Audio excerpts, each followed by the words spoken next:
Dr. Bassam Nahjar menyebutkan Israel akan hancur 2002.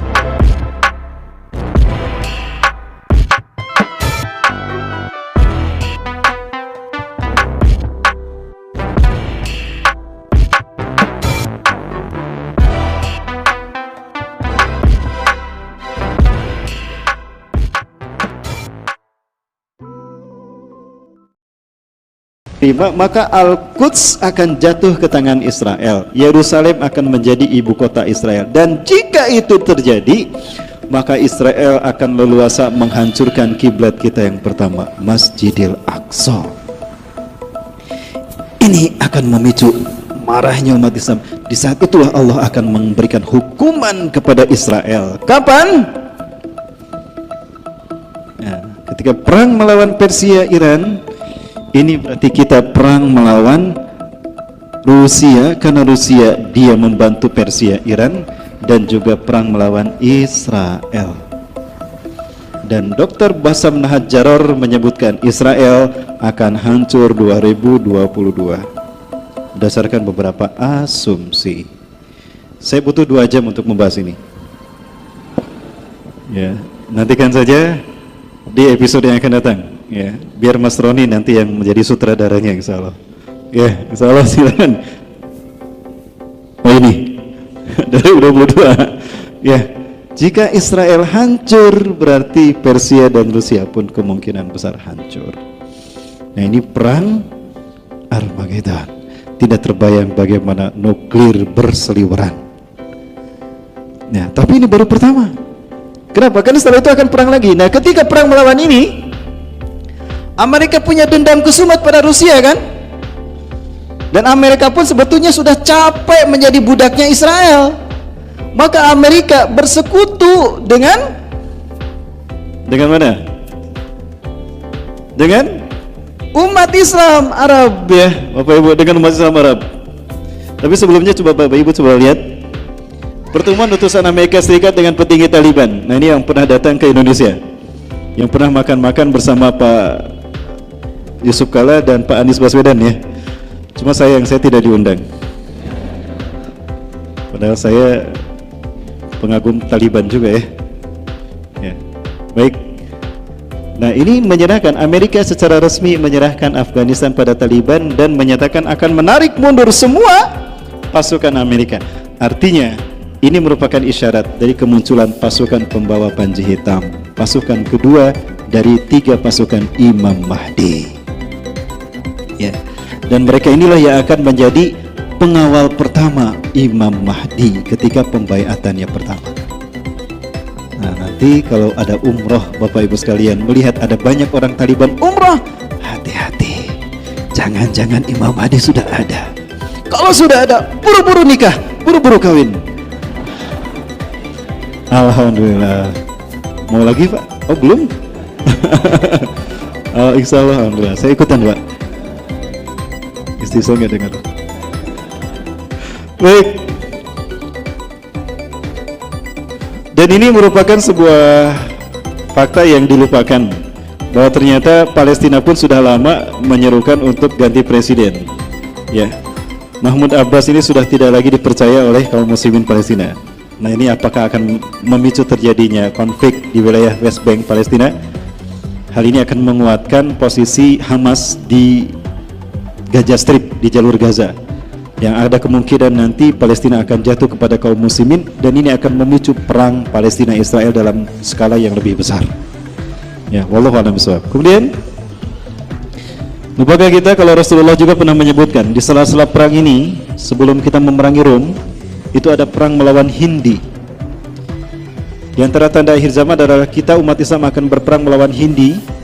Dan ternyata kita lihat sekarang Pakistan dan India mulai berperang. Dan bagaimana kezaliman kaum Hindu India membantai kaum muslimin di Kashmir. Ya, seperti apa yang terjadi di Rohingya.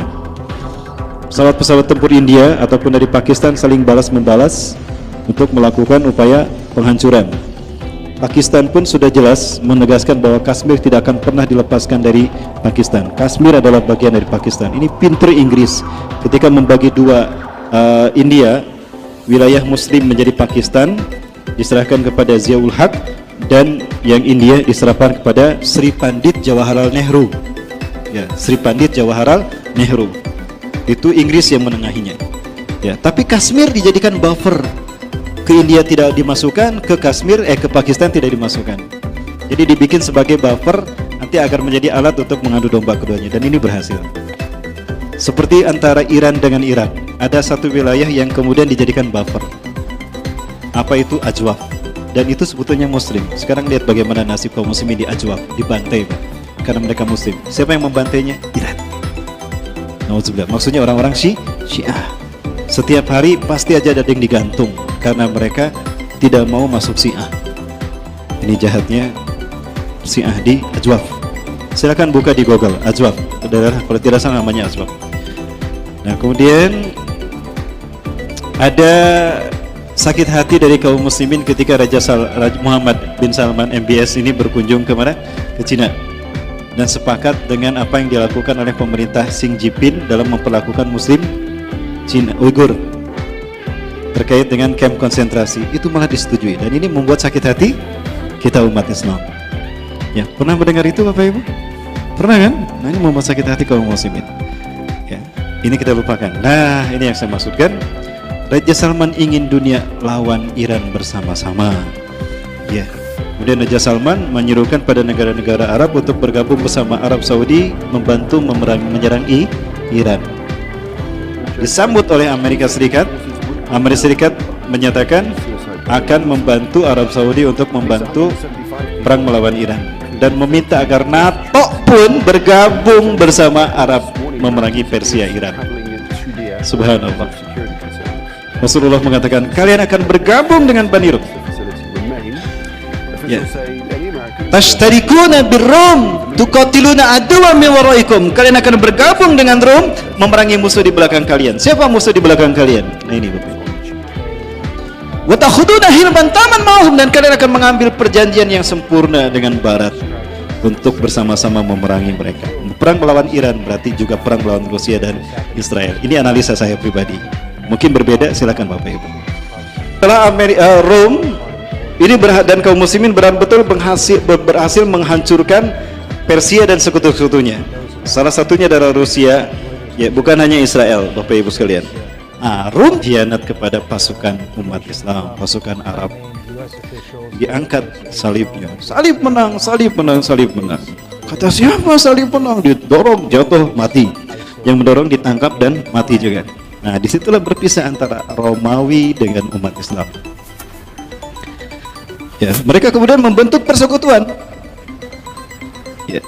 Hum yuqatilunakum tahta samanina rayah. Mereka bergabung dan memerangi kalian di bawah 80 bendera. Satu bendera 12.000 pasukan. Berarti 960.000 nanti. Nah, mereka inilah nanti yang akan menguasai Turki. Sekarang sebetulnya sudah memanas hubungan antara Amerika dengan Rusia.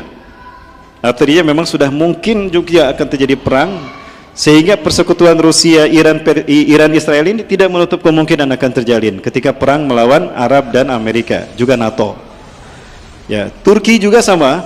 Turki ada kemungkinan melepaskan diri dari NATO, dan dia merupakan negara terkuat yang berani melawan NATO dan berani memberikan veto kepada keputusan NATO jika bertentangan dengan keputusan Turki. Maka alhasil 80 negara ini memerangi Turki. Maka jatuhlah Turki kepada bangsa Rom. Nah, disitulah kemudian Rasulullah summatagzuna Rum wa yaftahu Allah. Lalu kalian berperang melawan Rom dan Allah memenangkannya untuk kalian.